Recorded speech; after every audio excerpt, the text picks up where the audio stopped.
Thank the gentleman. The chair now recognizes the former Secretary of State from Indiana, Mr. Rokita. Thank you, Madam Chair.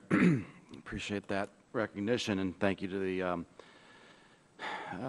to you both you gentlemen for your leadership. It's greatly appreciated. I have been saying for years that the problems associated with Florida's elections really had nothing to do with secretaries of state or local election officials, but really it was the sheriffs of the state that were the problem.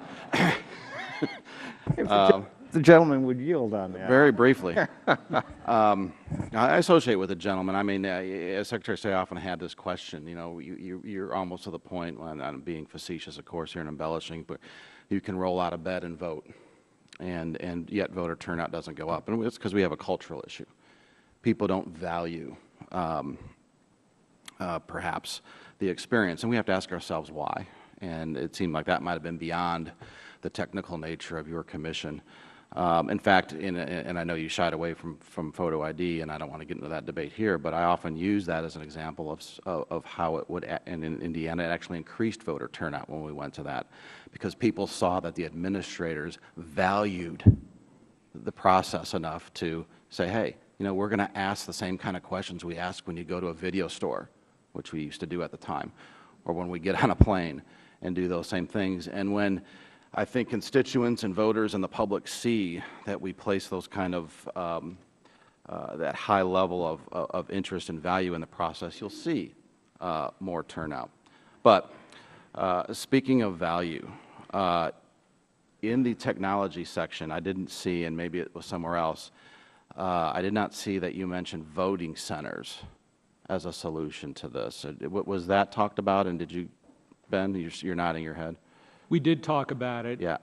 We talked about them favorably. They seem to be an innovation that is working in a number of states, particularly states that have adopted early voting, have gone to right, voting because there's no wrong place to vote. So if there's a big line on one side of town for one reason or the other, you can immediately start, you know, through the social media and everything else and through apps, redirect people. And you got to use technology the right way to make sure it's secure, make sure your poll workers can fairly critique and properly challenge a voter. You know, but the idea that we can use technology now, so there's really no wrong place to go, I think, is very valuable. Secondly, Mr. Bauer, thank you for your work again. You used the example of it, or the max shouldn't be more than 30 minutes to wait in line. And then you said, unless there are some things outside of our control. What are examples of what's outside our control? An example, and we heard this from election administrators, is that the polls open and there are already 700 people waiting to vote. They've been there for an hour or so waiting for the polls to open. They wanted to vote early. Or in the early afternoon, there's a get out the vote surge on one side or the other, and 7 buses pull out and voters start coming out to vote. And so that will be a challenge for administrators, that over that period of time there's likely to be a buildup of voters. Unless you had vote centers. Pardon me? Which is in our control. If you have, there are a variety of ways of addressing that, including vote centers. But in a case where they realize that they're looking at longer lines, there are steps that they can take. They need contingency plans so that the problem doesn't mushroom.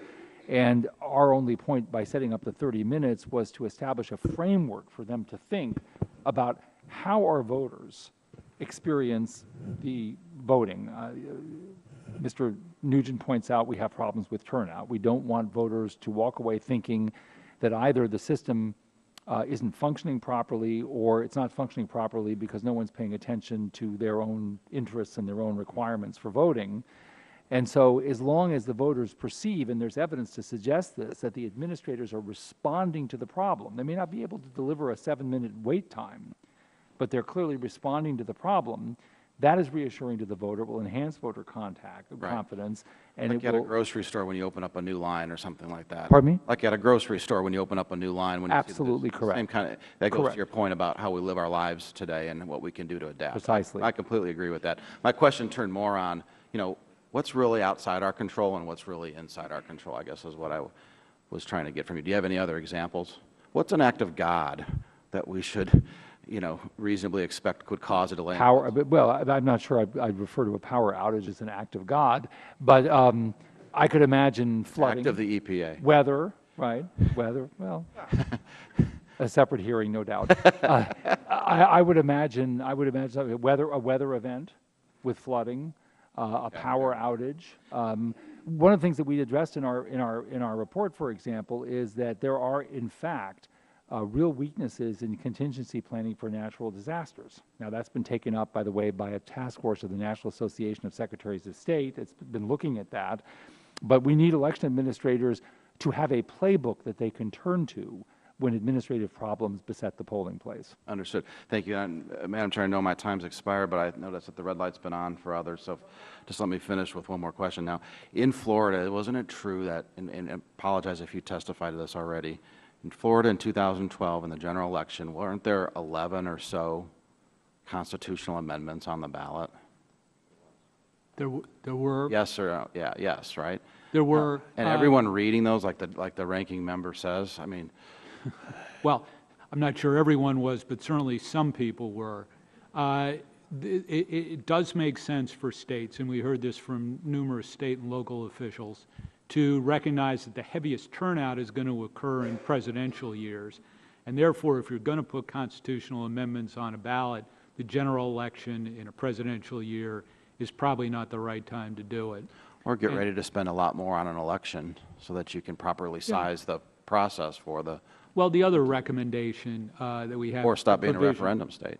Yeah, we're providing. Not that these are constitutional amendments, but other states might have the same kind of problem if they're a referenda state, right? Providing sample ballots so that people can read all those before they go into the polling place and not take up the line is another way to deal with the situation where you do have a lot of constitutional amendments on the ballot. So you don't have to read it for the first time while you're waiting.